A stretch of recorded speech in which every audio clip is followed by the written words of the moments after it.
साथियों नमस्कार। स्वागत है आप सभी का आपके अपने यूट्यूब चैनल में। आज की इस वीडियो में लेकर आए हैं जनरल नॉलेज के टॉप 30 क्वेश्चन जो आपकी आगामी सभी परीक्षाओं के लिए हेल्पफुल होने वाले हैं। तो चलिए दोस्तों लेते हैं आज का पहला प्रश्न। पहला प्रश्न है, भारत का सबसे बड़ा मरुस्थलीय राज्य कौन सा है? बताइए दोस्तों, भारत का सबसे बड़ा मरुस्थलीय राज्य कौन सा है? तो वो है राजस्थान, यानी कि डी ऑप्शन राइट हो जाएगा। राजस्थान राज्य भारत का सबसे बड़ा मरुस्थलीय राज्य है। अगला प्रश्न है, भारत देश का सबसे बड़ा बंदरगाह कौन सा है?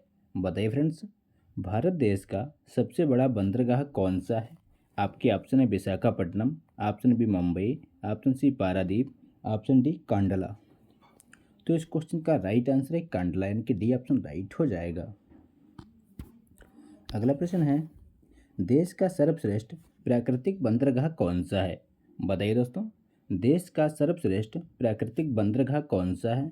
तो वो है मुंबई, यानी कि ऑप्शन करेक्ट हो जाएगा। अगला क्वेश्चन है, सबसे बड़ा नदी द्वीप माजुली भारत के किस राज्य में स्थित है? बताइए दोस्तों, सबसे बड़ा नदी द्वीप माजुली भारत के किस राज्य में स्थित है? तो वो स्थित है असम राज्य में, यानी कि बी ऑप्शन करेक्ट हो जाएगा। अगला क्वेश्चन है, भारत में सर्वाधिक मार्ग बदलने वाली नदी कौन सी है? बताइए दोस्तों, भारत में सर्वाधिक मार्ग बदलने वाली नदी कौन सी है? तो वह कोसी नदी, यानी कि डी ऑप्शन राइट हो जाएगा।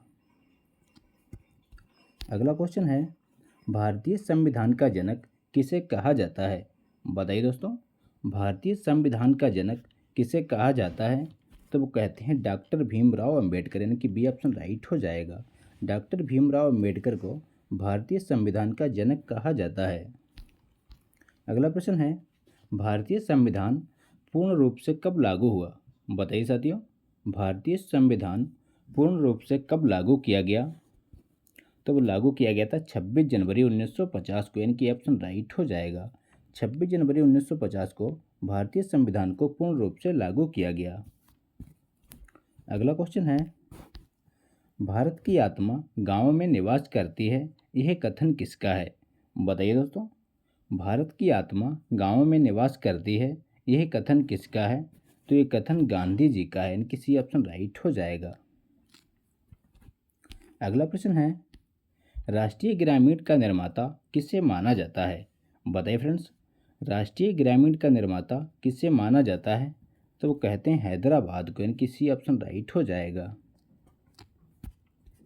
अगला प्रश्न है, बुलंद दरवाज़ा निम्नलिखित में से किससे संबंधित है?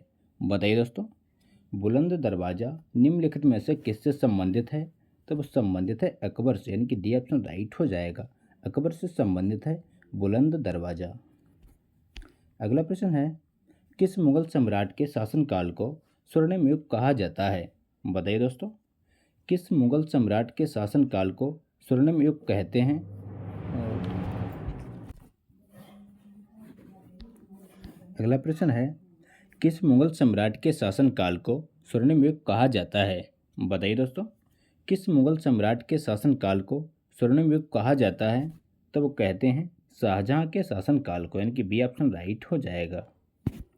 अगला प्रश्न है, गायत्री मंत्र का सर्वप्रथम उल्लेख कहाँ मिलता है? बताइए दोस्तों, गायत्री मंत्र का सर्वप्रथम उल्लेख कहाँ मिलता है? तो वो मिलता है ऋग्वेद में, यानी कि ऑप्शन राइट हो जाएगा। ऋग्वेद में सर्वप्रथम गायत्री मंत्र का उल्लेख मिलता है। अगला क्वेश्चन है, मुगल सम्राट जहांगीर की कब्र कहाँ स्थित है? बताइए साथियों, इंपॉर्टेंट प्रश्न है। मुगल सम्राट जहांगीर की कब्र कहाँ स्थित है?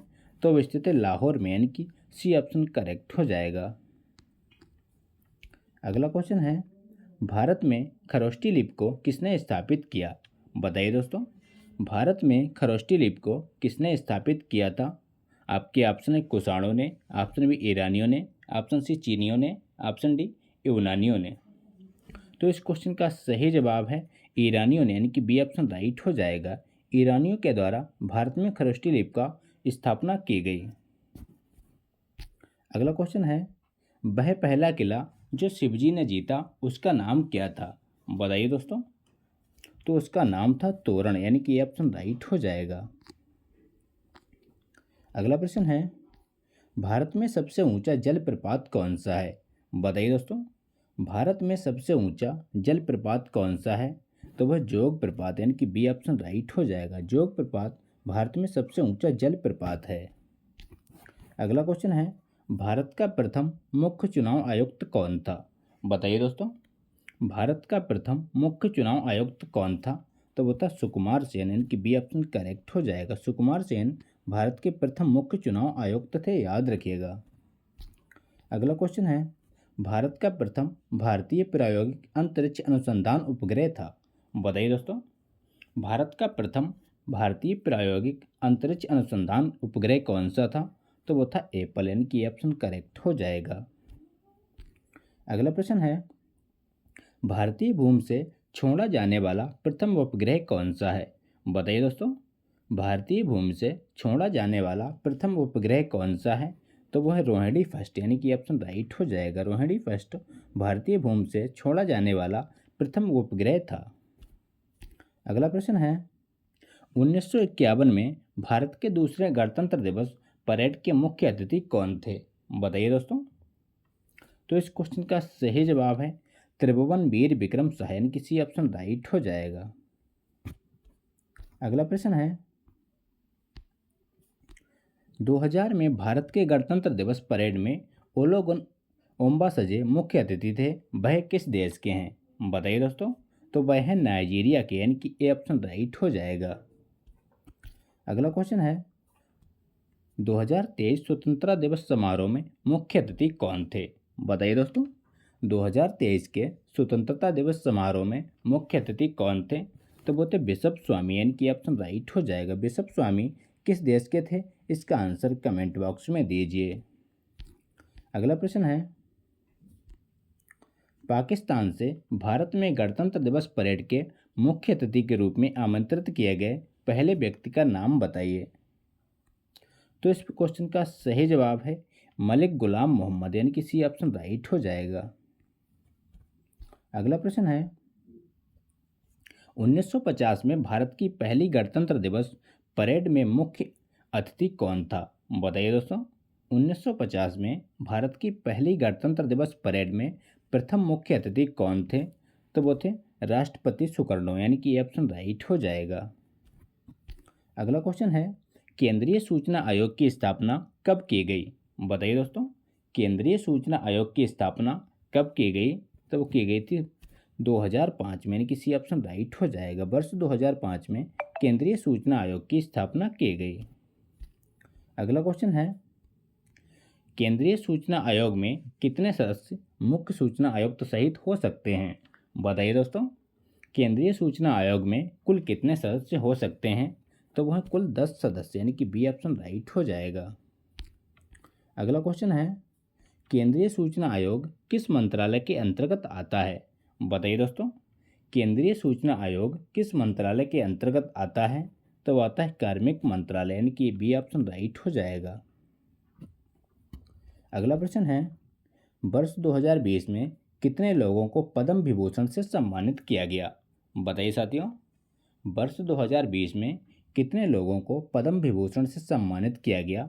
तो वो किया गया था 7 लोगों को, यानी कि सी ऑप्शन राइट हो जाएगा। अगला क्वेश्चन है, भारत में तीसरा सबसे बड़ा पद्म पुरस्कार कौन सा है? बताइए दोस्तों, भारत में तीसरा सबसे बड़ा पद्म पुरस्कार कौन सा है? तो वह पद्म श्री, यानी कि ऑप्शन राइट हो जाएगा। पद्म श्री पुरस्कार भारत में तीसरा सबसे बड़ा पद्म पुरस्कार है। अगला क्वेश्चन है, निम्नलिखित अभिनेत्रियों में से किसे पद्म श्री पुरस्कार दिया जा चुका है? बताइए दोस्तों, आपके ऑप्शन है Madhuri Dixit, option B Shilpa Shetty, option C Kangana Ranaut, option D Priyanka Chopra. तो इस क्वेश्चन का सही जवाब है कंगना रनौत, यानी कि सी ऑप्शन राइट हो जाएगा। कंगना रनौत को पद्म श्री पुरस्कार प्रदान किया जा चुका है। तो ये थे दोस्तों आज के इंपॉर्टेंट क्वेश्चन। अगर वीडियो अच्छा लगा हो तो लाइक करें, दोस्तों के साथ शेयर करें और चैनल पर नए हो चैनल को सब्सक्राइब करना ना भूलें। मिलते हैं नेक्स्ट वीडियो में, तब तक के लिए प्यार भरा नमस्कार।